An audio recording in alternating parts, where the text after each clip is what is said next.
پیش ہے ہندی زبان میں اپڈیٹ۔ विश्व शरणार्थी दिवस। भारत द्वारा अवैध रूप से अधिकृत जम्मू कश्मीर में भारतीय अत्याचार कश्मीरियों को अपने आवासों से निकलने पर विवश कर रहे हैं। निरंतर ढाए जा रहे भारतीय दमन के कारण केवल गत 36 वर्षों में 40,000 से अधिक कश्मीरी विस्थापित हो चुके हैं। 1947 में डोगरा सेना तथा हिंदू अतिवादियों द्वारा जम्मू से लाखों मुसलमान निष्कासित कर दिए गए। भारतीय राज्य आतंकवाद के कारण सन 1947 से 3.5 मिलियन से अधिक कश्मीरी आज़ाद जम्मू कश्मीर, पाकिस्तान, यूके तथा अन्य स्थानों पर शरण लेने पर विवश हो गई। भारत द्वारा अवैध रूप से अधिकृत जम्मू कश्मीर में भारतीय अधिकरण के अंतर्गत लाखों मुस्लिम बहुसंख्यकों को अपने अस्तित्व के लिए खतरे का सामना है।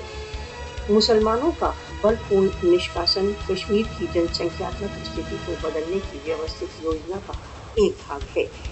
मोदी शासन बहुत अधिक बलपूर्ण रूप से मुस्लिम बहुसंख्यक भारत द्वारा अवैध रूप से अधिकृत जम्मू कश्मीर को एक हिंदू बहुसंख्यक क्षेत्र में परिवर्तित करने का प्रयत्न कर रहा है।